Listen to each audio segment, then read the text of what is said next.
modificação no nosso planeta.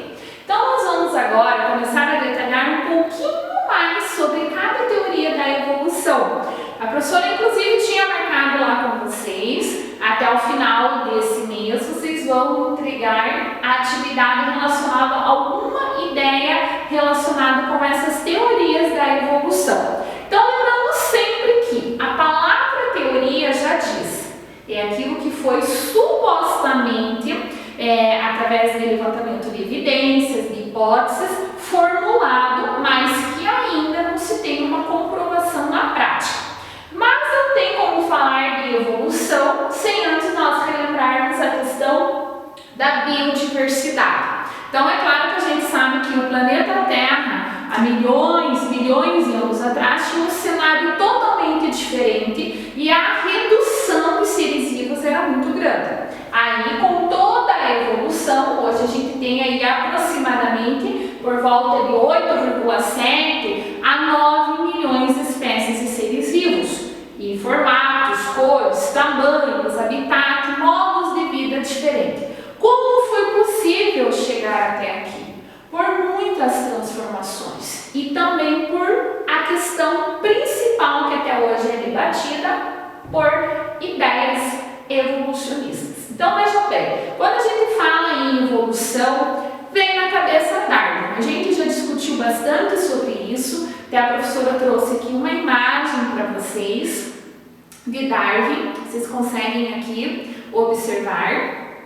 E o que tem? Ele foi um grande naturalista, então ele que determinou o que a gente pode, eu fiz aqui um resumo de 3 palavrinhas que definem toda a vida de estudos de Darwin: sobrevivência, adaptação e reprodução. Por quê? As ideias de Darwin iniciou-se principalmente a partir de observações em que o porquê que alguns seres conseguiam sobreviver mais, se adaptar ao longo do tempo e, é claro, consequentemente, esses seres iam se tornando mais resistentes e se reproduzindo, enquanto alguns seriam eliminados do meio, como muitas espécies foram eliminadas do meio. Então, Darwin, no centro do estudo dele por anos, criou-se a partir dessas 3 palavrinhas aqui.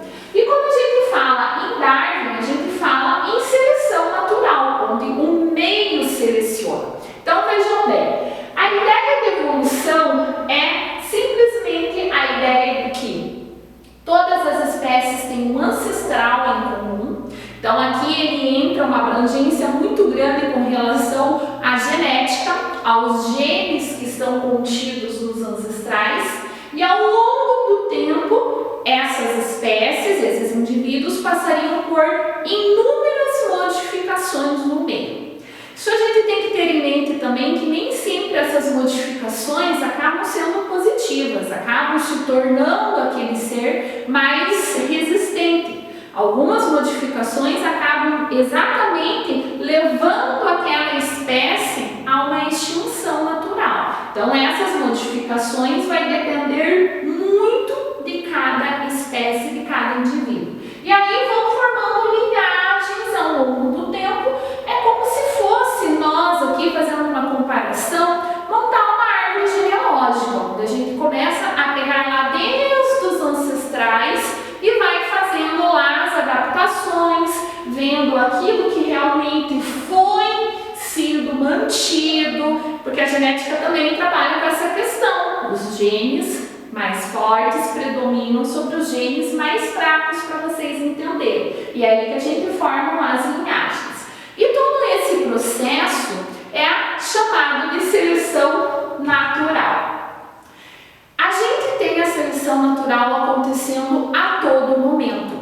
A gente pode, inclusive, muitos de vocês, em algumas aulas anteriores, acabaram questionando a respeito dessa pandemia que nós estamos vivenciando e com relação o que tem de diferente em cada um dos seres humanos, em que alguns não têm sintomas leves, e para outros, independente, não vamos avaliar a questão de idade, se tem alguma doença, algum problema existente, mas e por que para alguns acaba sendo tão fatal? Ainda é muito novo, então muitos de vocês perguntaram se isso seria uma espécie natural? A gente não sabe ao certo, mas com certeza Darwin explicaria sim como um processo de seleção natural, onde os mais fortes conseguem resistir e sobreviver. Então ainda é algo muito novo, com certeza, aí nos próximos anos a gente vai ter evidências mais concretas disso, ou então alguma explicação realmente concreta o porquê que isso acontece. Hoje a gente tem várias hipóteses, inclusive pesquisas relatando que diferencia o tipo de sangue, que tem mais probabilidade, mas são tudo ainda estudos que estão em andamento. Mas a seleção natural ela acontece a todo tempo na natureza e muitas vezes essa seleção natural acaba levando para novas espécies porque vai se modificando ao longo do tempo. É claro que uma espécie nova não vai surgir de uma hora para outra, demora-se muito tempo. E isso é muito importante porque vai aumentando a variabilidade genética da natureza. E também tem a seleção artificial, em que o homem manipula. E o homem pega as características mais relevantes, mais importantes, interessantes em um determinado ser, como por exemplo de uma planta. Faz lá o cruzamento e pega as características de cor, altura, semente e resistência de uma planta. Então, a gente tem aliada a questão da natureza junto com aquilo que o homem hoje tenta, em laboratório, favorecer muitas de suas atividades. E também nós devemos considerar muito a questão das condições ambientais.